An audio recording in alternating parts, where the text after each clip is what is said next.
안녕하세요, 미스터부입니다. 이번 주는 미국의 슈퍼 화요일이라는 중요한 정치적 이벤트가 있었죠.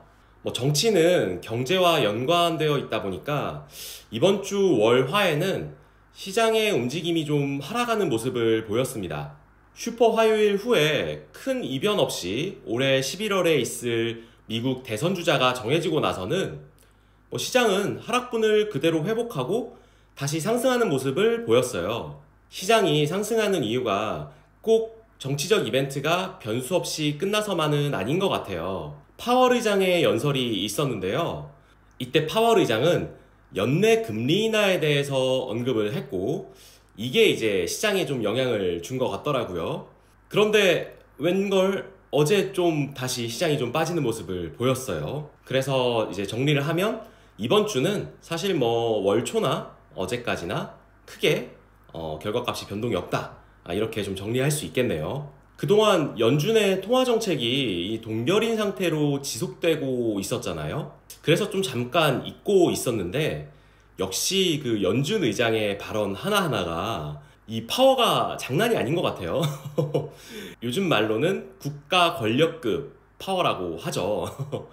벌써 이제 3월 2주차가 지났고, 제 계좌는 1월과 2월에 이어서 상승하고 있습니다. 3월의 성과는 아직까지는 그렇게 크진 않지만 그래도 0.6% 정도의 상승을 보이고 있네요. 올해 누적 수익률은 지난주와 비슷한 상태입니다.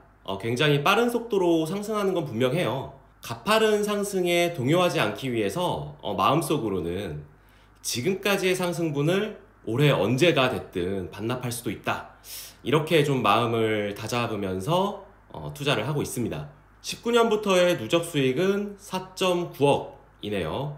좀처럼 5억을 뚫지를 못하고 있어요. 이유가 환율도 함께 떨어져서인데요. 환율이 1330원에서 지금 1110원대까지 내려갔죠. 아마 금리 인하를 시사해서이지 않을까라고 생각이 되는데요. 부가 신고가도 찍고 그랬음에도 불구하고 지난주와 비슷한 수준입니다. 달러 자산이 부하고 외화 RP를 합쳐서 거의 100만 달러에 육박하다 보니까 환율이 조금만 움직여도 꽤 큰 변동성을 보입니다.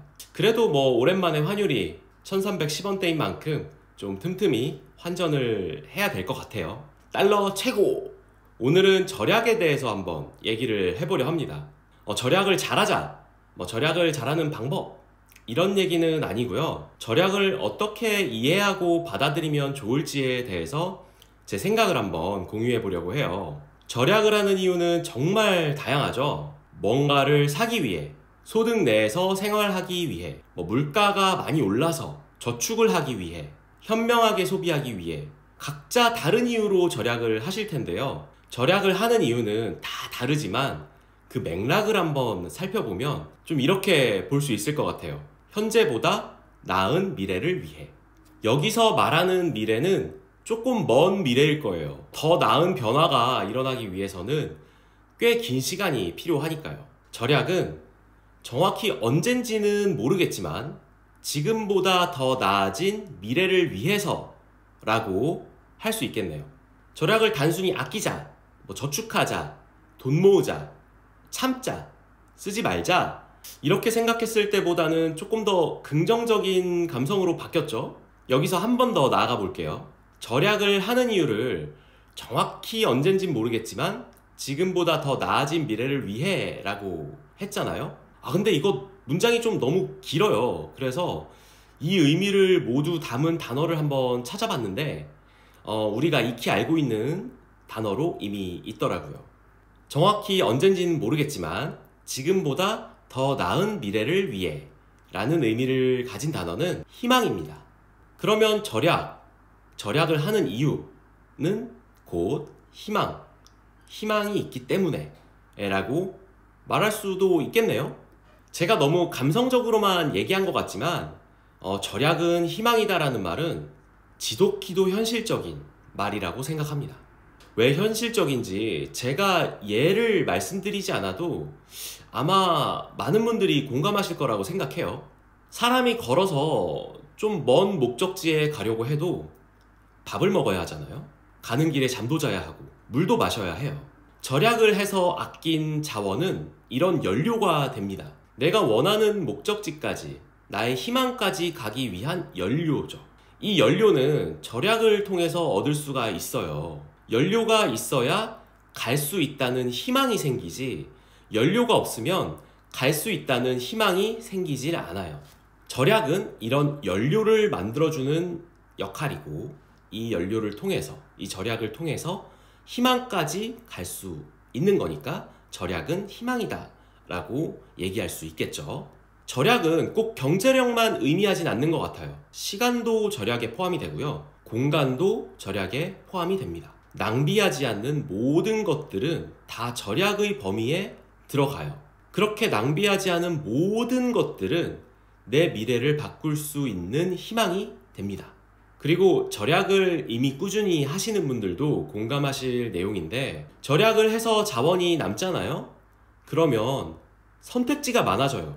내가 절약하기 전에는 선택지가 10개였다고 해보면, 절약을 하다 보면 나도 모르는 사이에 같은 상황에서도 선택지가 10개가 아니라 20개, 30개 이렇게 늘어나 있습니다. 물론 선택지가 많아진다고 해서 다 선택할 수는 없어요. 다만 더 다양한 선택지를 가진다는 것 자체가 굉장한 이점이라고 생각을 합니다. 절약을 통해서 자원을 쌓았기 때문에 가능한 일이에요. 아무리 사소하더라도 더 많은 선택지를 가질 수 있다는 것, 이거 공감하시는 분들 굉장히 많으실 거라고 생각합니다. 그리고 현재의 절약이 미래의 희망에 얼마나 가까워지는지, 얼마나 도움되었는지도 우리는 아주 쉽게 수치화해 볼 수 있어요. 가장 직접적으로 와닿는 돈으로 표현을 해볼게요. 이번 달에 내가 10만 원을 절약했어. 그러면 내 희망이, 내 목적지가 10만 원만큼 더 가까워진 겁니다. 내가 바라는 미래가 10만 원만큼 앞당겨진 거예요. 참 쉽죠? 절약을 이해하고 실천하면 다음 단계로 나갈 수 있습니다. 절약을 통해서 쌓은 자원을 더 잘 쓰고 싶겠죠? 절약을 통해 쌓은 자원을 활용해서 희망에 가까워지는 속도를 높이는 것, 바로 투자죠. 이 투자는 다음에 한번 다뤄볼게요. 걸음이 좀 느리더라도 걷다 보면 목적지에 도착하는 것처럼, 우리가 바라는 미래가 좀 멀리 있다 하더라도 희망을 잃지 말고 절약하며 그 간격을 좁히다 보면 분명히 원하는 미래에, 원하는 희망에 도달할 수 있다고 생각합니다. 미래를 위해 참고, 아끼고, 견디고, 포기하고, 고생하시는, 누구보다 빛나는 희망을 품으신 분들을 응원하면서 오늘 영상 마치도록 할게요. 그럼 다음 영상에서 만나요. 안녕.